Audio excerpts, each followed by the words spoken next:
concernant la pleine lune de février, lune de tempête, aussi appelée lune de la mort, lune de la faim, lune des neiges, lune vivifiante. La lune de tempête est utile pour affronter les épreuves de la vie. Elle vous aide à porter un regard plus clair sur votre état intérieur et vous soutient pour entreprendre de bannir vos contraintes extérieures. C'est le temps idéal pour se débarrasser des choses physiques qui ne vous sont plus nécessaires, ainsi que de tout autre bagage mental ou émotionnel devenu encombrant et pesant. Elle est bénéfique à la purification et aux transitions. On nettoie son âme et on avance à nouveau.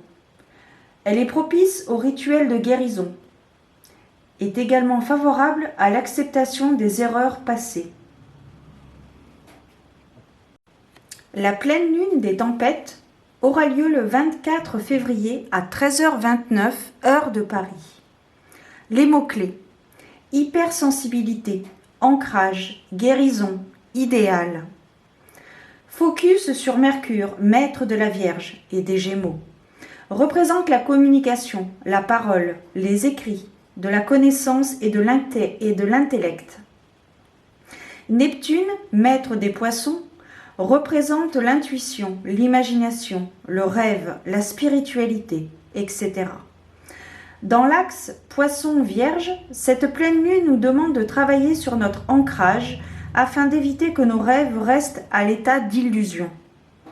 En maison 9 et conjointe à Saturne, le Soleil nous rend hypersensibles et extrêmement tournés vers notre intériorité.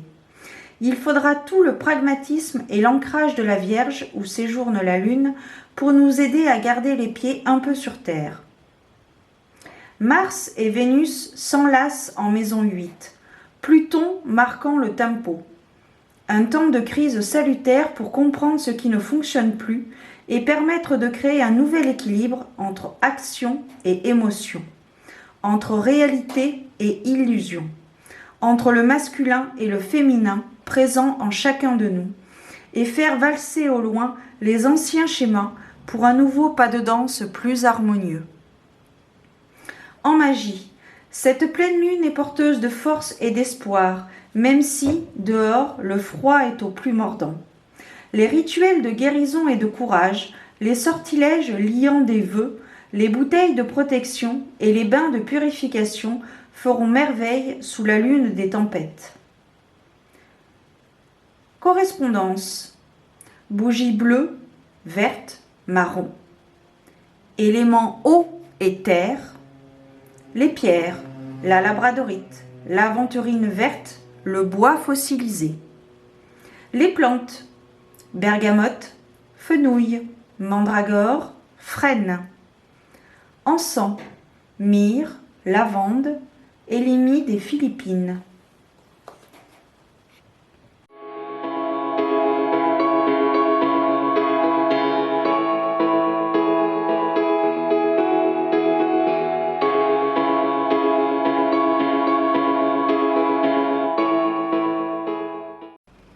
Bienvenue à toi qui passe par là. J'espère que tout va bien de ton côté et que tu passes d'agréables moments.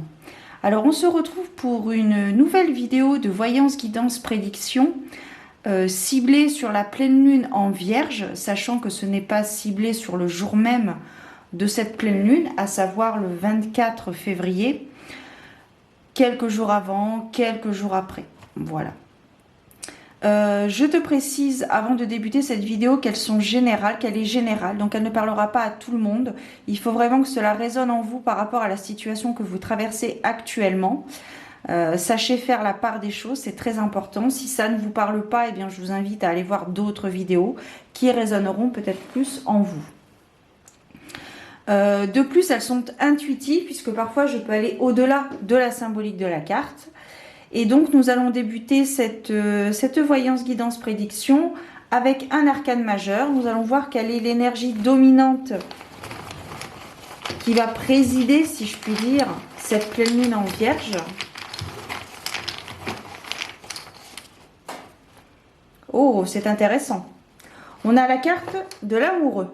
Enfin, la carte Ici, c'est pas sur un support de carte, mais voilà. Nous avons la carte de l'amoureux. Donc, pour le coup, je trouve que ça résonne pas mal avec la pleine lune en vierge qui nous parle ici d'arrêter de se voiler la face, d'aller vraiment, de garder vraiment les choses qui nous apportent du bien, qui nous font du bien, et d'abandonner ce qui ne nous correspond plus. Donc là, ici, avec la carte de l'amoureux, on peut nous parler du fait de faire un choix. Le choix du cœur véritable.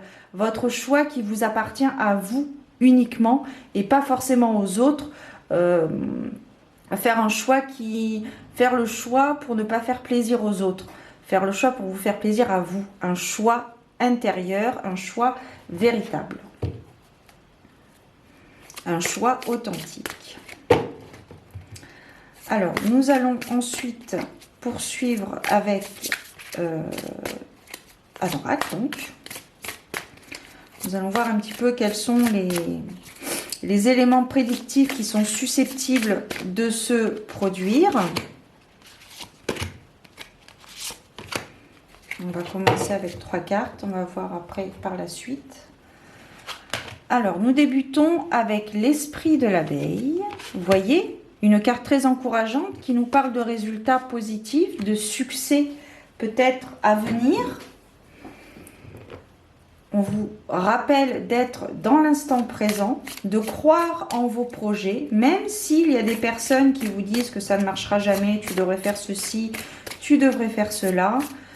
Comme je dis, faites les choses qui vous font vibrer. Allez là où votre cœur vibre, où vous voulez réellement, sincèrement et honnêtement être.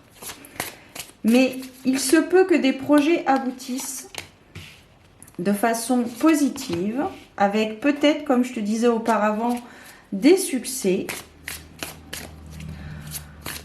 On vous rappelle ici de laisser... comment dirais-je, de mettre en lumière votre douceur peut-être, votre lumière divine, votre essence divine. Qui êtes-vous réellement? Peut-être que dans le passé, vous avez pu être déstabilisé, influencé et qui ont pu peut-être vous restreindre dans vos actions. Donc, on vous dit ici de reprendre du poil de la bête. Alors, petit à petit, l'oiseau fait son nid. On est d'accord? Donc, à chaque jour suffit sa peine également. On vous demande ici de faire marcher votre esprit. Alors, l'esprit n'est pas forcément égal au mental. Le mental aussi est bon à prendre en considération, pas tout le temps, il faut l'écouter, mais il faut savoir jauger entre votre ego, votre mental, pardon, pas d'ego, je vous parle ici du mental, et vos décisions, vos choix du cœur, en restant réaliste et optimiste. Ça, c'est tout à fait possible. Il y a vraiment du succès, hein, c'est vraiment rappelé hein, avec les cartes que je suis en train de piger. On vous dit ici de vraiment mettre en lumière vos projets, vos aspirations, vos ambitions, votre objectif, vos objectifs si vous en avez plusieurs. N'hésitez pas à... Ici, on vous encourage pour cette pleine lune en vierge, on vous encourage à aller de l'avant, à sortir peut-être de votre zone de confort, pour pouvoir entamer peut-être des démarches. Alors si c'est un projet professionnel, entamer des démarches administratives. Si c'est un projet dans le sens où une personne vous intéresse, vous avez un crush avec une personne, et bien ici on vous encourage à aller vers cette personne, à peut-être lui déclarer votre flamme. Et vous seriez peut-être surprise du résultat, de quelque manière que ce soit.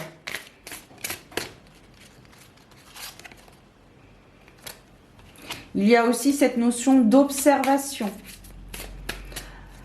de laisser agir, de laisser poser.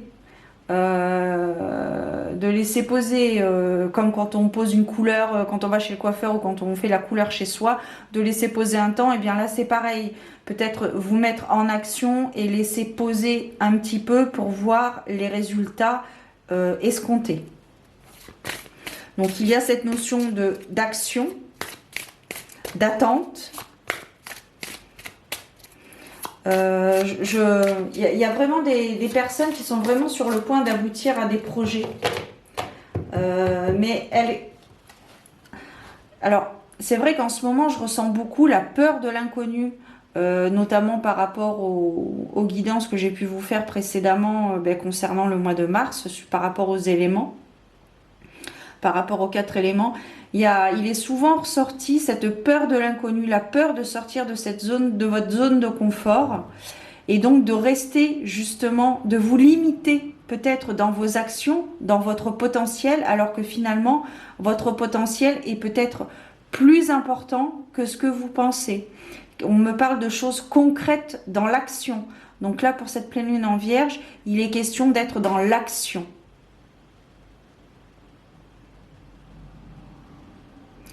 Pour la carrière professionnelle, si vous êtes en poste, on peut nous parler ici peut-être de faire valoir vos doléances, peut-être, par rapport à la hiérarchie.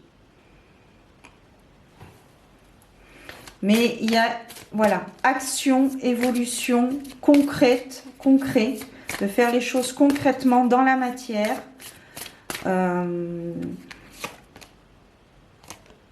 Voilà, fixer de saines limites. Ce que je te disais tout à l'heure, ce que je vous disais tout à l'heure, enfin bon, bref, peu importe, c'est vraiment d'être optimiste et réaliste. Les projets que vous avez en tête, que vous n'osez pas peut-être par peur de l'inconnu, sont tout à fait réalisables et que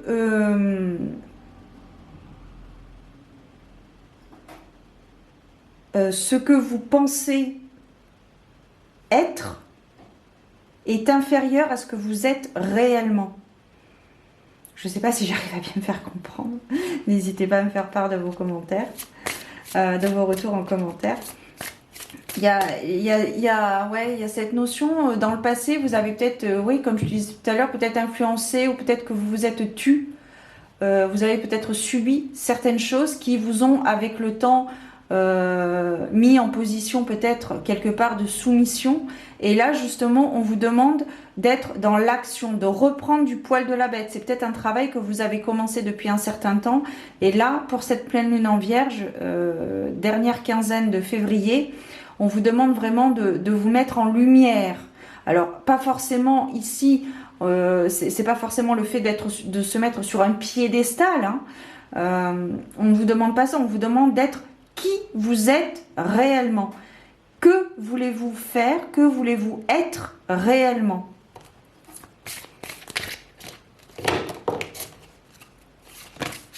Ah. Les deux dernières qui se sont retournées.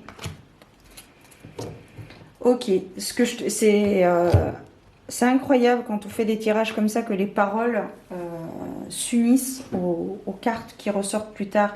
Ici, il est marqué de surveiller vos paroles dans le sens où ce que je te disais il y a quelques instants, peut-être que vous avez subi quelque chose dans le passé, des paroles justement, comment je pourrais expliquer ça, par la suite, vous avez reproduit ce que vous avez subi.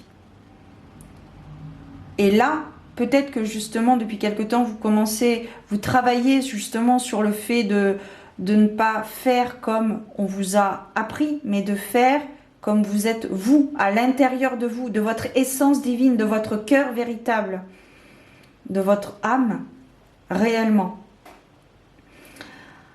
Le fait d'être optimiste, réaliste, peut prendre du temps. Rome ne s'est pas fait en un jour, on le sait tous. Donc, je te disais ça en début de vidéo aussi, que petit à petit, l'oiseau fait son nid. Donc, on a vraiment pour cette pleine lune en Vierge, ça va être vraiment action, et le fait d'être optimiste et réaliste et de sortir de sa zone de confort, d'être aligné à ce que l'on veut être réellement. D'où la carte des amoureux ici, qui nous parle de faire un choix du cœur, le choix de qui vous êtes réellement. Tu verras pas beaucoup là. Tiens, on va la mettre sur le Bouddha. Sur le moine, pardon. Je sais pas si tu la verras bien de là où tu es, mais bon. Voilà. C'est pas mal. C'est pas mal. On va terminer avec un conseil. Alors, je vais te lire le... Comment ? Sauf si je connais la carte. Je vais te lire la carte donc avec le livret, puisque c'est un oracle avec lequel je travaille depuis peu. Et voilà, je ne connais pas encore par cœur les cartes. Je préfère être transparente avec toi. On va essayer de voir de façon intuitive. Qu'est-ce qu'on a ici? Ici, on a la carte Koi. La carte en carte conseil, on a la carte Koi. Alors, dans le Lenormand, la carte de carpe Koi, pardon, nous parle d'abondance, quelle qu'elle soit. Abondance financière, mais aussi des rencontres, peut-être liées au hasard, entre guillemets. Dans ma vérité, le hasard n'existe pas. Tout a un sens, tout ce qui arrive a un sens. Même si on ne comprend pas tout de suite, à un moment donné, on sait que, ah, ok, j'ai compris. Donc ici, on nous parle donc d'abondance, de relations, de rencontres, de rentrée d'argent, de revenus, peut-être de nouveaux revenus, de revenus complémentaires. Alors, qu'est-ce qu'il nous dit? La carte Koi. Donc, c'est la carte numéro 19. Alors, la carte 19, 9 et 1, 10, ce qui nous fait 1. Donc là, on peut nous parler de nouveaux départs, de nouveaux projets, de nouvelles relations, de nouvelles étapes, de nouvelles démarches, de nouvelles rencontres aussi, qu'elles soient amoureuses ou sentimentales, voire professionnelles. Peut-être des rencontres qui vont vous permettre d'établir, de garnir un petit peu plus votre cahier des charges. Alors, qu'est-ce qu'il nous dit dans le livret? Si tu as fait le maximum, tu n'as plus qu'à attendre tranquillement. Et là encore, ça match avec au tout début de la guidance, je te disais également que parfois, si tu as fait le maximum, tu n'as plus qu'à attendre tranquillement, pardon. Le fait d'être dans l'action, de faire les choses et de laisser un temps de pause. Hein. Donc, c'est assez curieux, hein, des fois, les guidances. Vous voyez, tout est lié. De toute façon, tout est lié. La carpe Koi est un poisson facilement apprivoisable qui apprécie le contact de l'homme. En présence de cette carte, on veut nous dire que les efforts, les sacrifices, la volonté finissent toujours par payer. Il serait inconscient de croire que la chance a plus de pouvoir que le courage et la détermination. Il s'agit surtout de donner tout ce que l'on a pour ce que l'on aime. Voyez ? Ça matche avec ce que je vous disais auparavant. Hein. Quand la carte de la carpe Koi apparaît, c'est pour nous encourager à ne jamais abandonner. D'où l'intérêt de sortir de votre zone de confort, hein, d'aller dans l'action, de ne pas avoir peur de l'inconnu, que les risques sont mesurés. Voilà, mesdames et messieurs, si vous passez par là, c'était donc la guidance voyance prédiction pour la pleine lune en Vierge, qui aura lieu donc ce 24 février. Je vous souhaite une belle pleine lune, de beaux rituels si vous pratiquez tout simplement. Prenez soin de vous, gardez la foi et je vous donne rendez-vous très bientôt pour de nouvelles aventures divinatoires. À très bientôt. Ciao!